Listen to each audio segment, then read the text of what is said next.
Link, imagine a day when the future of all Western civilization depended on the waves of the Mediterranean Sea. A day when the greatest empire in the known world sent its unbeatable navy to destroy Christian resistance once and for all. A day when a new type of weapon would forever change naval warfare. This is the story of the Battle of Lepanto, fought on October 7, 1571, and of the secret weapon that decided the fate of millions. If you enjoy exciting stories about military strategy, new technology, and important moments in history, subscribe so you don't miss any episodes.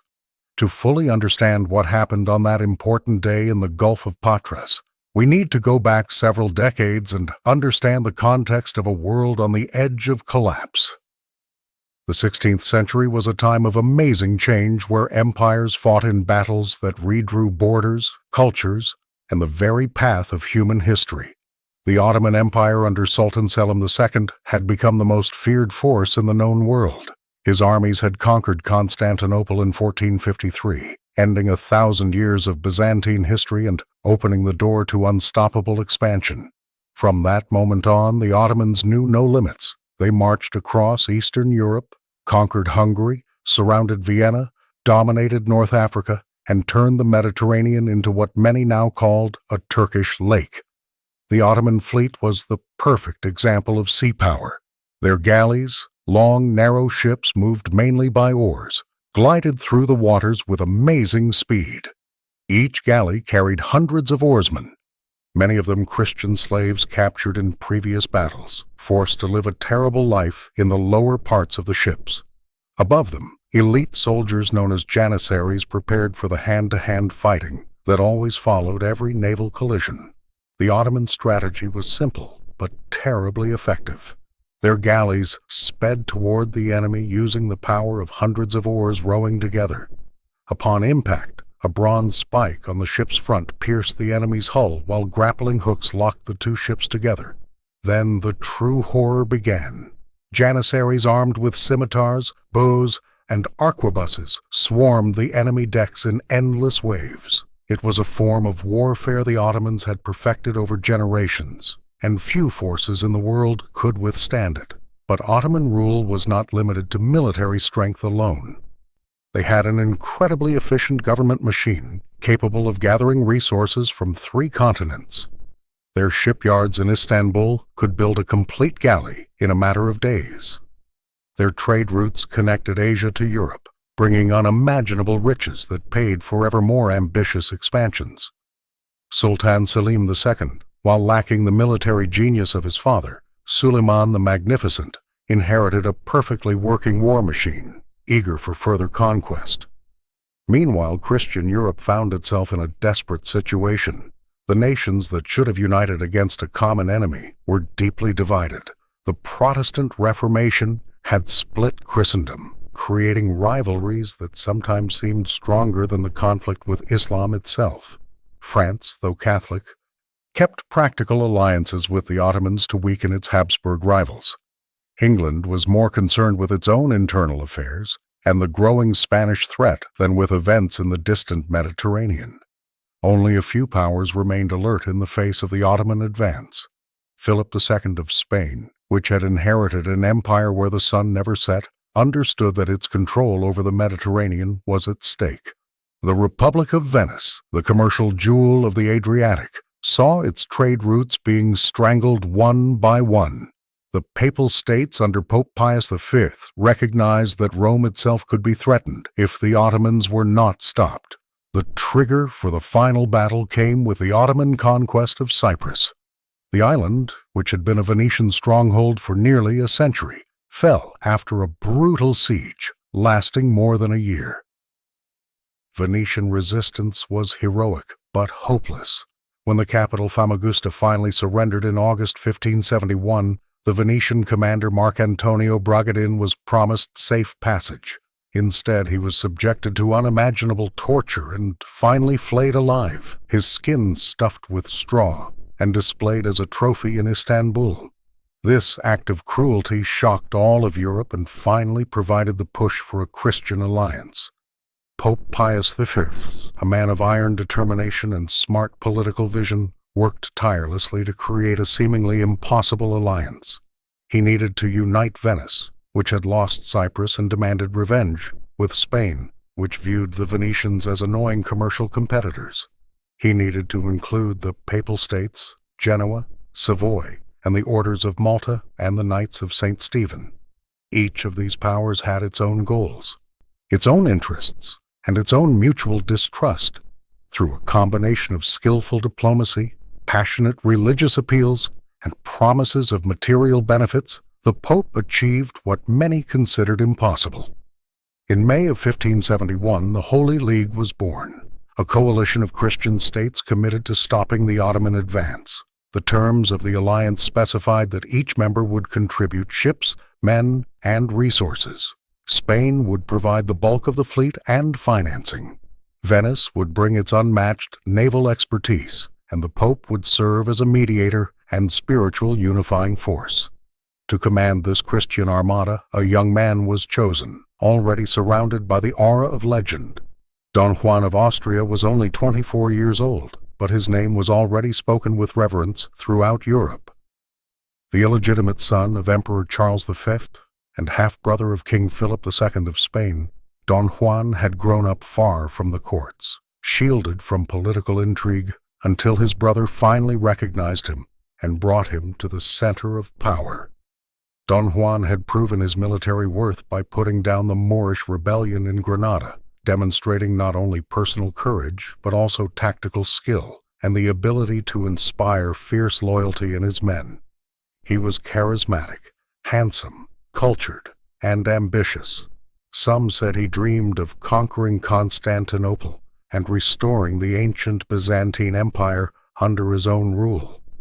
Others whispered that he aspired to be king of some newly conquered kingdom. But what no one questioned was his bravery and absolute determination. The Holy League fleet began gathering in Messina, Sicily, during the summer of 1571. It was a logistical feat of amazing proportions. Ships arrived from all over the western Mediterranean, each bringing not only soldiers and sailors, but also supplies, weapons, ammunition, and the complex chains of command that reflected the alliance's political tensions. There were Venetian galleys, sleek and swift, painted in the colors of the Republic of St. Mark. There were Spanish galleons, larger and more heavily armed. There were vessels from Genoa, the Papal States, Malta, and dozens of other smaller principalities. Among these ships was something new, something few had seen before, and which most veteran commanders viewed with deep skepticism. These were the galleasses, vessels that represented a radical evolution in naval design.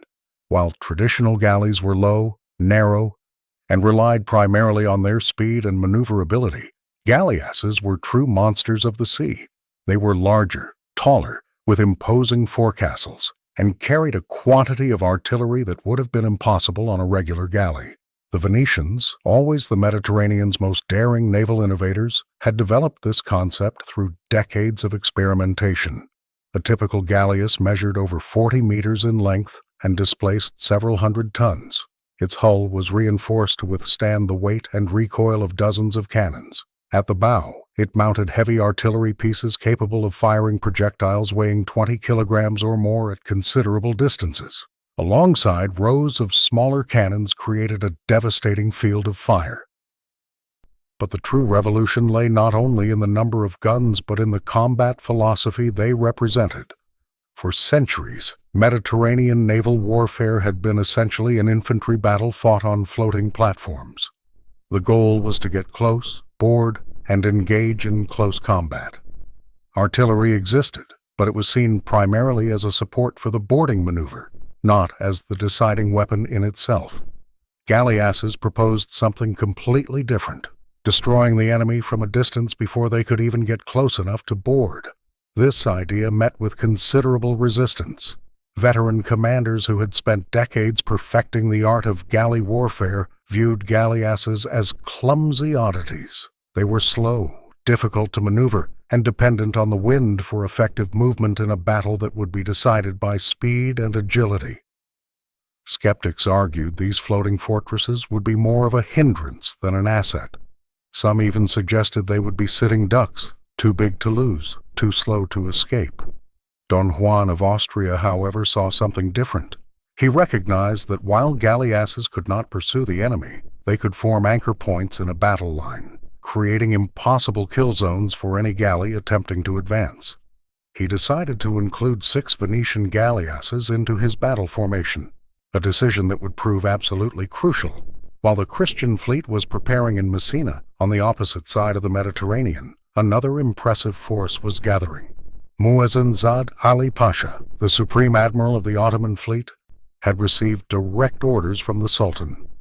Destroy the Christian fleet once and for all, and pave the way for an invasion of southern Italy.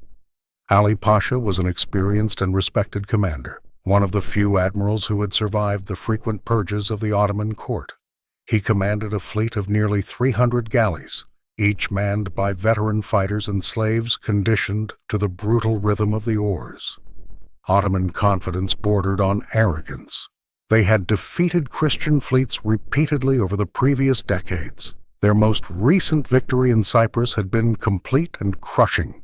They believed, with apparent reason, that the Holy League fleet would simply be another addition to their long list of conquests. Some Ottoman commanders were already openly discussing what they would do after victory. Which Italian cities to attack first? How much territory could be added to the empire? In September of 1571, the Holy League fleet finally set sail from Messina. It was a spectacular sight that would have amazed any observer.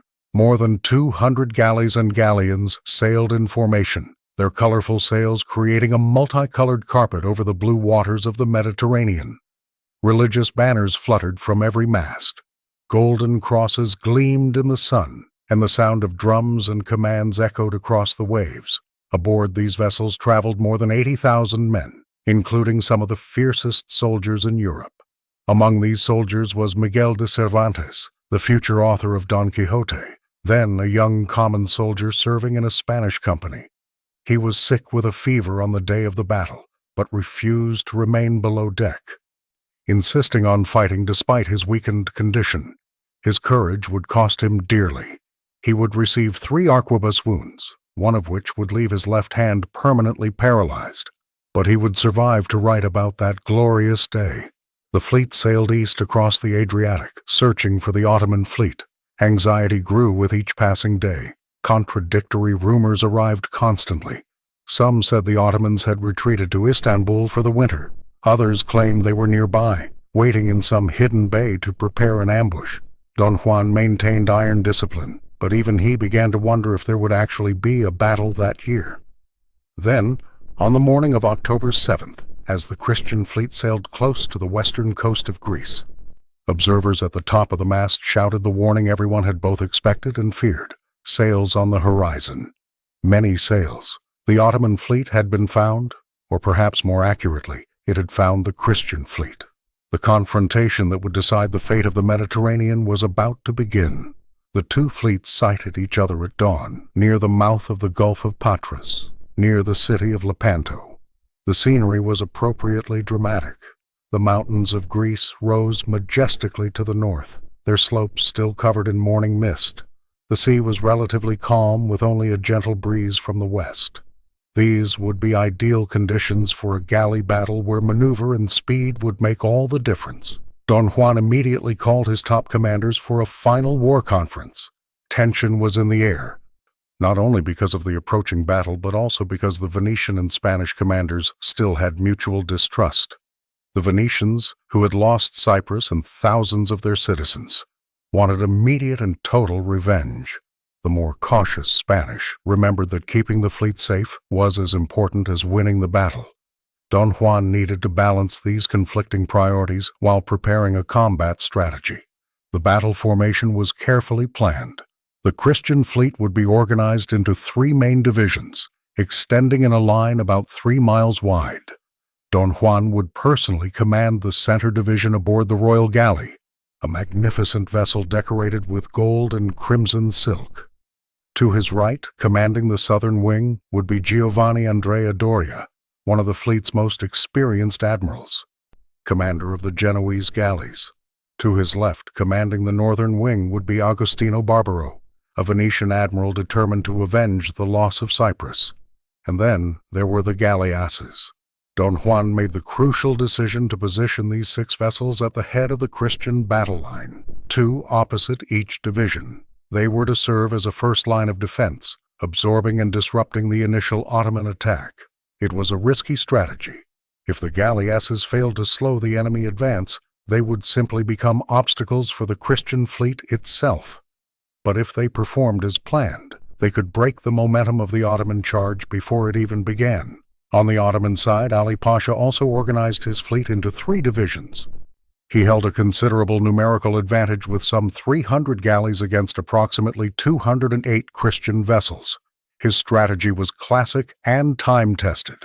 Advance quickly, use numerical superiority to surround the wings of the Christian fleet, and then converge on the center in a devastating pincer movement. It was the same tactic that had destroyed countless Christian fleets before. Commanding the Ottoman right wing was Mehmed Sirocco, an experienced commander who knew Greek waters like no other. Commanding the left wing was Uluc Ali, an Italian renegade who had converted to Islam and become one of the most feared corsairs in the Mediterranean. Uluc Ali was known for his cunning and ruthlessness in equal measure. He had begun his career as a fisherman, was captured by Barbary pirates, converted, and rose through the ranks to become one of the most successful admirals in the Ottoman fleet. By noon, both fleets were ready. The moment was charged with historical importance that went beyond the battle itself. It was a clash of civilizations, religions, and fundamentally different worldviews. Both sides believed they were fighting not just for territory or political power, but for the very survival of their way of life. Don Juan, in a gesture that would become legendary, ordered a large crucifix to be raised on the mast of his galley.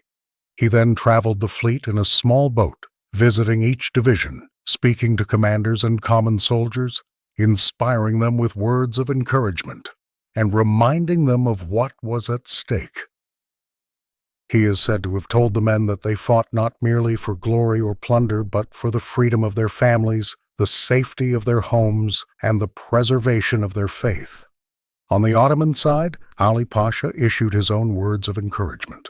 He reminded his men of the countless victories they had won, of the weakness and division of the Christians, and of the certainty of their victory.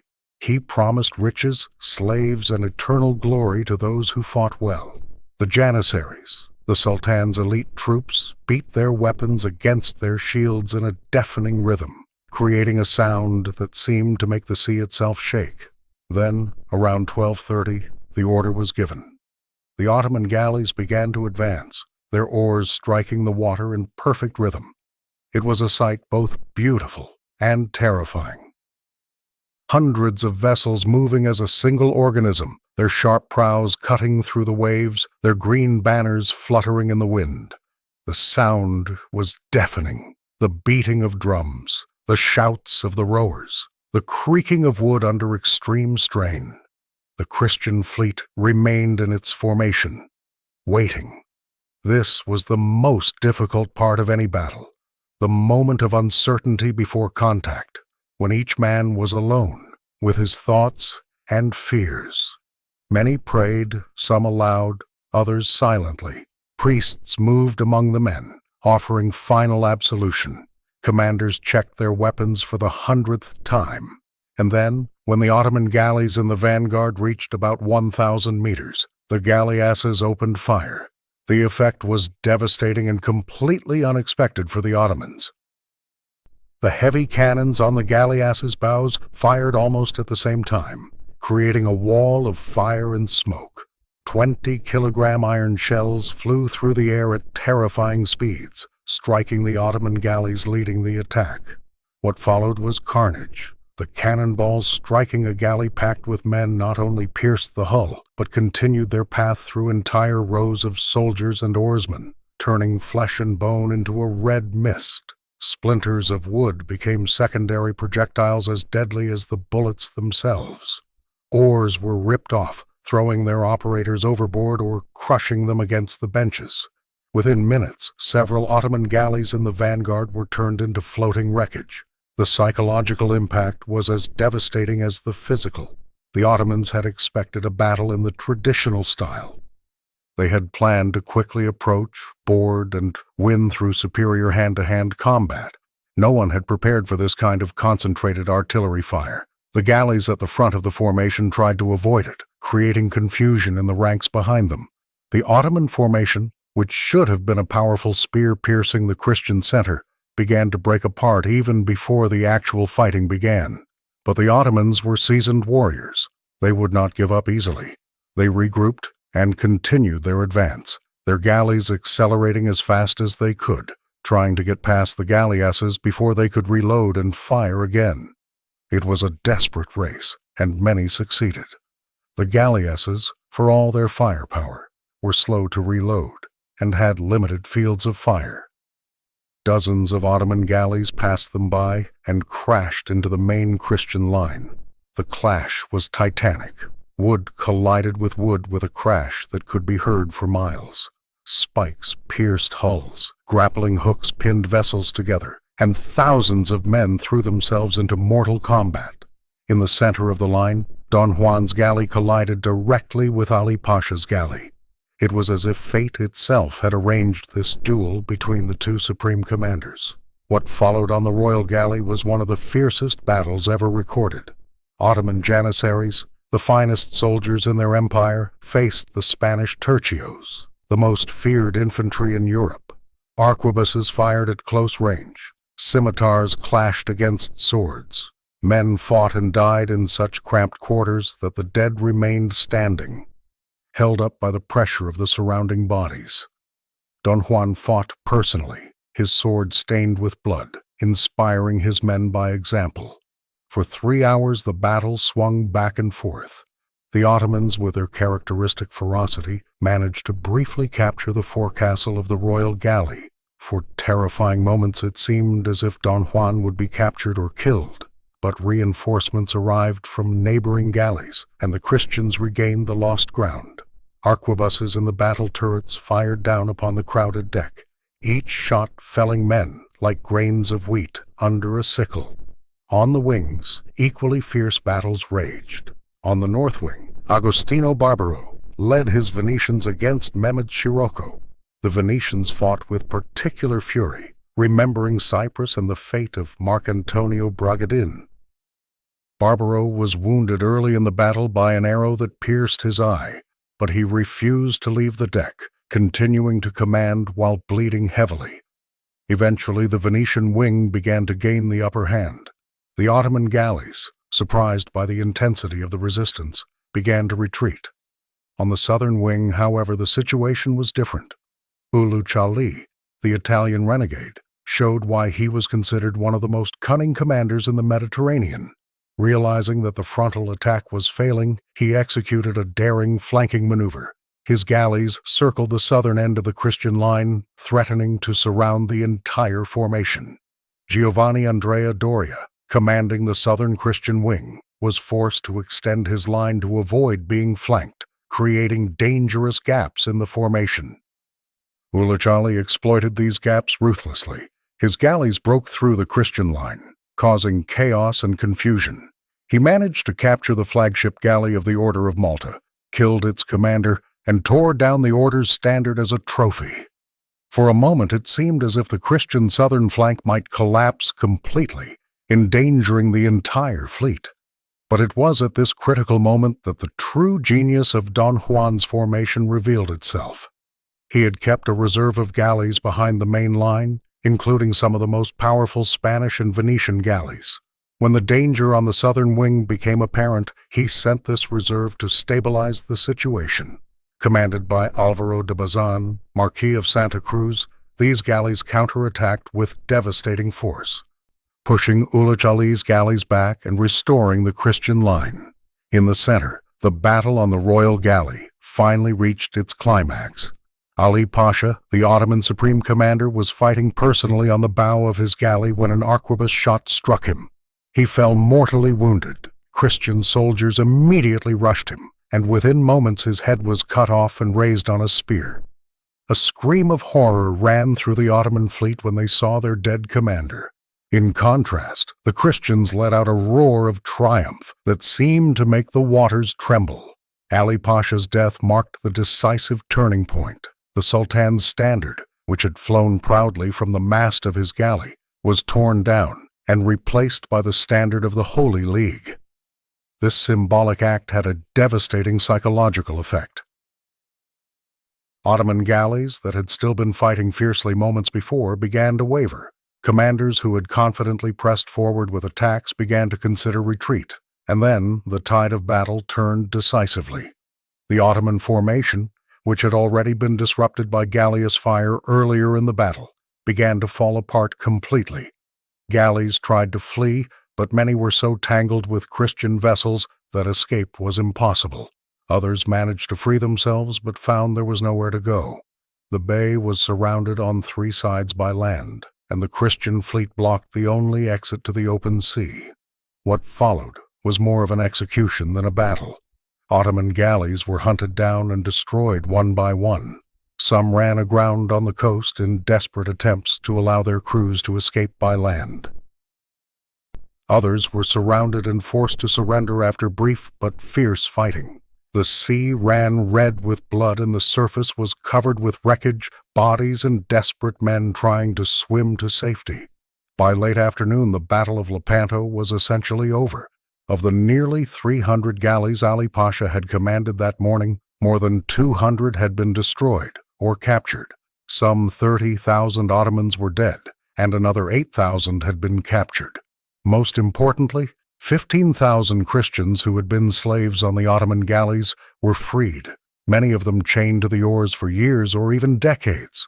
Christian losses, though significant, were much smaller, some 8,000 dead, and perhaps twice that number wounded. 13 galleys had been lost. It was a crushing victory by any measure. The invincibility of the Ottoman fleet, which had been taken for granted for generations, had been decisively shattered in a single afternoon of fighting. As the sun set over the Gulf of Patras, lighting up the floating wreckage with a golden and red light, Don Juan toured the battlefield. He visited the wounded, comforted the dying, and thanked the survivors. The magnitude of what had been achieved was beginning to become clear. This was not just another naval victory. It was a historic turning point. The secret weapon that had been so crucial to this victory was now clear to all. It wasn't just the galleasses themselves, though their importance could not be denied. It was the revolutionary concept they represented, the power of naval artillery as a deciding weapon, not merely as support for boarding tactics.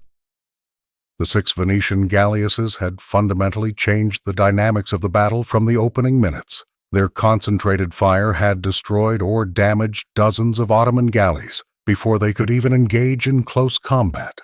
More importantly, they had broken the psychological momentum of the Ottoman attack. The Turkish commanders, used to sprinting toward enemy lines, found themselves sailing through a field of destruction before even reaching their targets. This initial disruption created the hesitation and confusion that allowed the Christian fleet to gain the initial advantage. But the story of Lepanto's secret weapon goes far beyond the galleasses themselves. It was also about the broader transformation of naval warfare that was taking place at that historical moment. For centuries, maritime combat in the Mediterranean had essentially been an extension of land warfare, with ships serving as transport platforms for soldiers who then fought in close combat. The true innovation at Lepanto was the recognition that the ship itself, armed with powerful artillery, could be the deciding weapon. This transformation didn't happen overnight. The Venetians had experimented with naval artillery for decades, trying different configurations, different gun sizes, and different firing platform arrangements. The galleasses that fought at Lepanto were the result of generations of technical refinement and strategic thinking. They represented a massive investment not only in material resources, but also in new naval doctrine.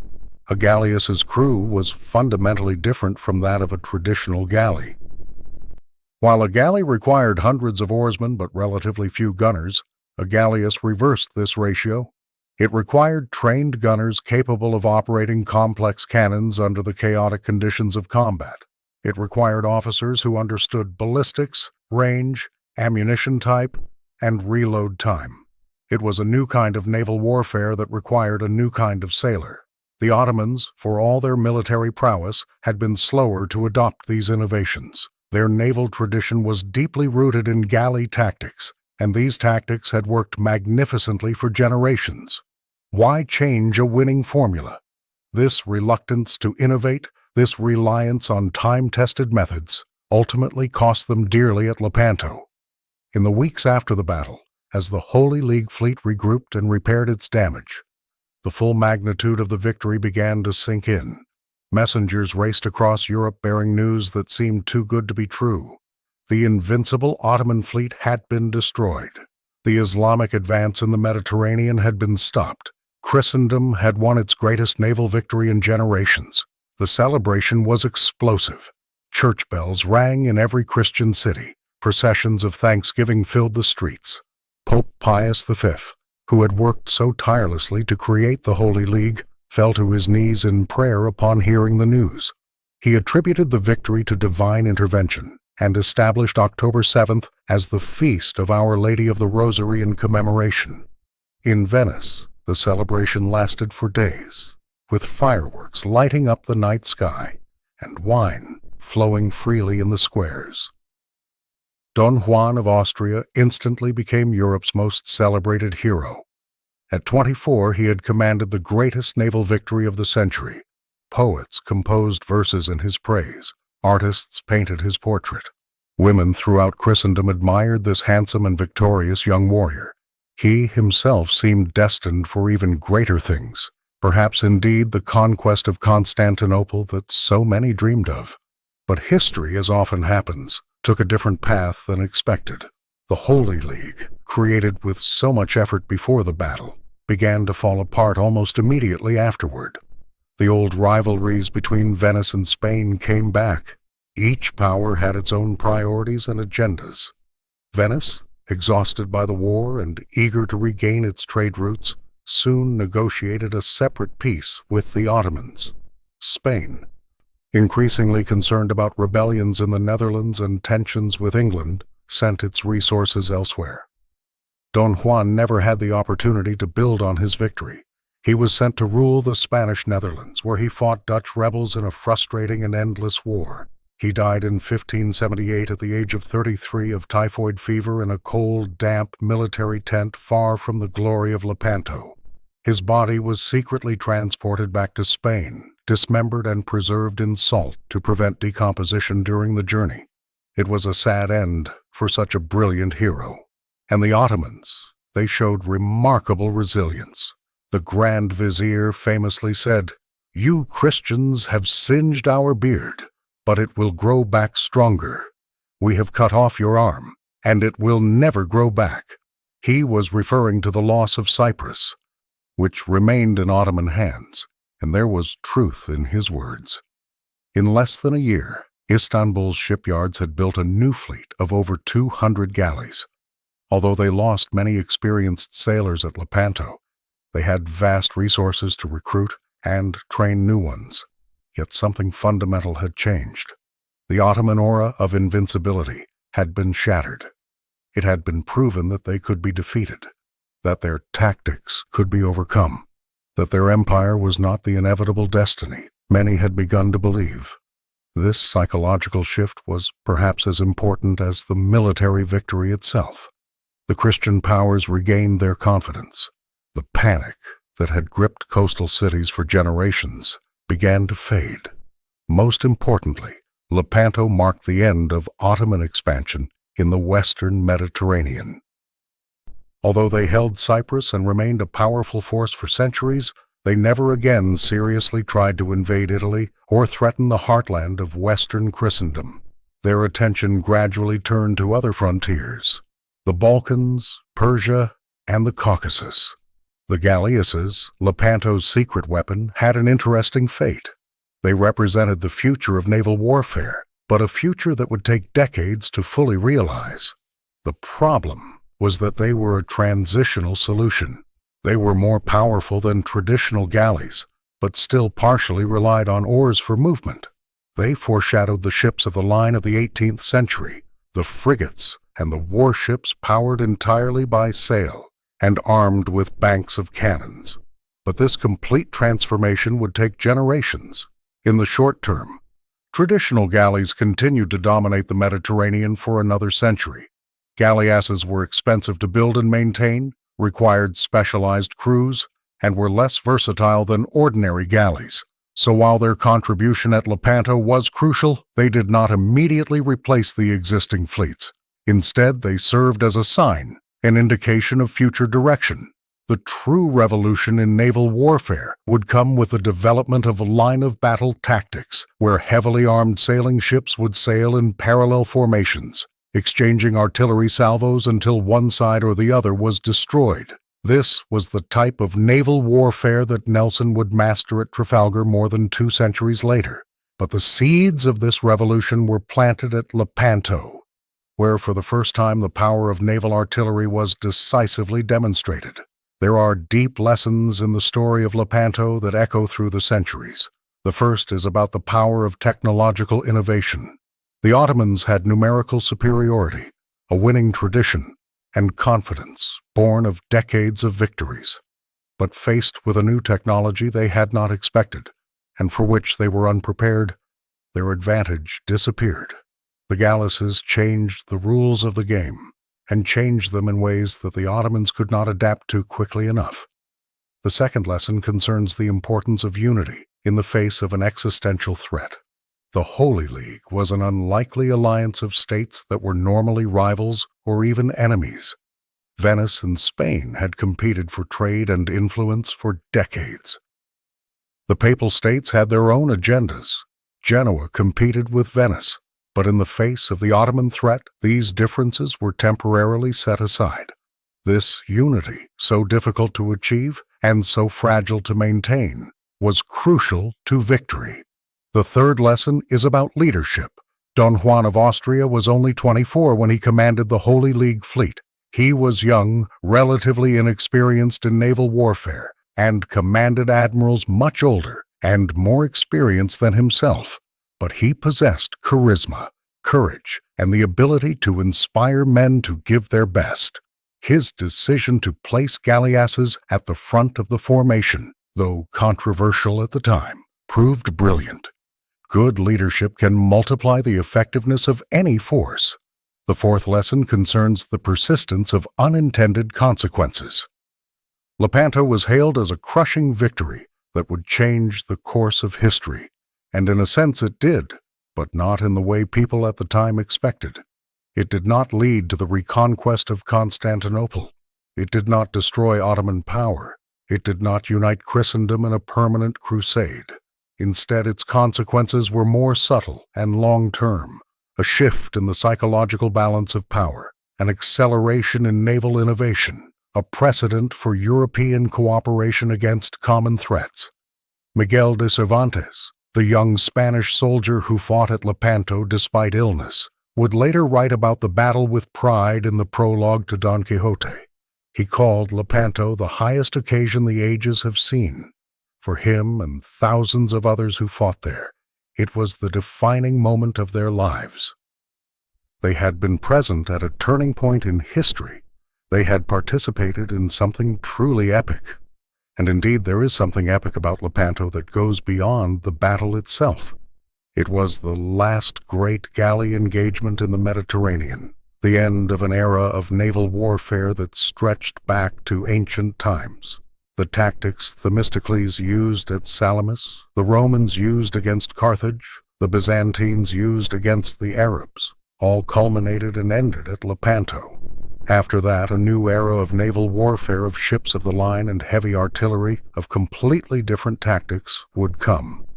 But now, on that October afternoon in 1571, as the sun set over blood-stained waters and wreckage drifted ashore, men on both sides understood they had participated in something extraordinary.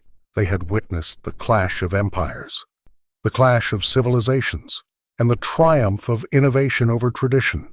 The secret weapon that destroyed the Ottoman navy wasn't just the 6 Venetian galleasses, though their contribution was crucial. It was the idea they represented, that warfare was changing, that artillery and technology were becoming more important than brute courage and traditional tactics, that the future belonged to those who could innovate faster than their enemies. This lesson would echo through the following centuries. When the Spanish faced the English Armada in 1588, they discovered that the English had learned the lessons of Lepanto better than they had. The English ships, more maneuverable and with better artillery, destroyed the Spanish fleet, preventing the close encounters the Spanish had expected. It was Lepanto, on a grander scale and in its purest form. When Nelson defeated the French and Spanish fleets at Trafalgar in 1805, he was using principles that dated back to Lepanto: superior artillery, innovative formations, and the courage to break with conventional tactics. When steam-powered warships replaced sailing ships in the 19th century, when torpedoes and submarines revolutionized naval warfare in the 20th century, when aircraft carriers became decisive in World War II, each of these revolutions echoed the fundamental principle demonstrated at Lepanto: technological innovation can overcome numerical and traditional advantages. Today, more than 450 years after Lepanto, we live in a world shaped in part by that distant confrontation. The balance between Europe and the Ottoman Empire that emerged after Lepanto influenced centuries of later history. The European confidence restored by victory contributed to the age of exploration and later European world domination. The Ottomans, though they remained powerful for centuries, were never again able to seriously threaten Western Europe. The very galleys and galleasses that fought at Lepanto have long since decayed into dust. The men who crewed them are centuries dead. The empires they fought for have transformed beyond recognition or disappeared altogether. The Ottoman Empire, which seemed so formidable in 1571, finally collapsed after the First World War, breaking into dozens of modern nation-states. Spain, which provided the core of the Christian fleet, long ago lost its global empire. Venice, the trading republic that built the revolutionary galleasses, is now a museum city, its naval glory merely memories preserved in palaces and paintings. But Lepanto's fundamental lesson remains relevant. Traditional advantages can be overcome by innovation. Enemies that seem unbeatable can be defeated. Technological changes can shift the balance of power faster than anyone expects. And in moments of existential crisis, even bitter rivals can find ways to cooperate for mutual benefit. The secret weapon that destroyed the Ottoman navy at Lepanto wasn't just a machine or a tactic. It was the willingness to think differently, to challenge convention, to risk innovation against tradition. It was the recognition that the world was changing, and that those who failed to change with it would be left behind. It was the courage to invest in new technologies even when their effectiveness was unproven. It was the vision to see beyond the limitations of the present to the possibilities of the future. On that October day in 1571 in the Gulf of Patras, more than just one battle was decided. The future of naval warfare was transformed. The balance between Europe and Asia was shifted, and a lesson was taught that would echo through the centuries. Innovation, leadership, and unity can overcome even the most challenging obstacles. When we look back through the lens of history to that distant day, we see not just a battle, but a moment of transformation. We see the end of one era and the beginning of another. We see courage and sacrifice, genius and error, triumph and tragedy. We see humanity at its most intense, fighting not just for territory or power, but for fundamental visions of how the world should be. And at the center of it all, we see those 6 Venetian galleasses, massive and revolutionary, their rows of cannons spewing fire and death, breaking formations that had remained unchanged for centuries, proving that the future always belongs to those brave enough to embrace change. This is the story of the Battle of Lepanto and the secret weapon that destroyed the Ottoman navy. It is a story of innovation over tradition, of courage over numbers, of vision over complacency, It is a story that reminds us that no advantage is permanent, no empire eternal, and that the only constant in history is change. And it is a story that teaches us that those who shape the future are those willing to risk the present in the name of a new vision. The waves that crashed onto the shores of the Gulf of Patras that day are long gone, but their echoes ring through the centuries, reminding us that moments of transformation are possible, that history can change in a single day, and that what seemed impossible in the morning can become reality at sunset. For those who fought that day, however, there was an additional dimension to their victory. Don Juan of Austria, by raising the crucifix on the mast of his galley before battle, acknowledged something his men deeply understood, that they fought not only with strategy and weapons, but with faith. When the Christian soldiers prayed on the decks before the clash, when the priests offered final absolution, when Pope Pius V fell to his knees upon hearing news of the victory, they all recognized a fundamental truth of their time and their beliefs. The victory at Lepanto was attributed not only to military genius or technological superiority, but to divine providence. The Christian commanders believed that the Lord God had guided their hands, strengthened their hearts, and blessed their weapons. This faith, this absolute conviction that they were fighting for something greater than themselves, gave them a strength that went beyond the merely material. It was a strength that came from certainty of purpose, from unity around shared values, from the belief that they were serving a just cause under the eyes of the Lord God. Whatever our modern perspective on those distant events, we cannot fully understand Lepanto without acknowledging this spiritual dimension. For the men who fought and died that day, for the families who prayed for their safety, for the cities that celebrated the victory with religious processions, Lepanto was more than a naval battle. It was a moment when they believed that the Lord God had intervened in human history, protecting Christianity from an existential threat. This is the timeless lesson of Lepanto, preserved forever in the memory of humanity, that courage, innovation, and faith can together overcome even the most impossible obstacles.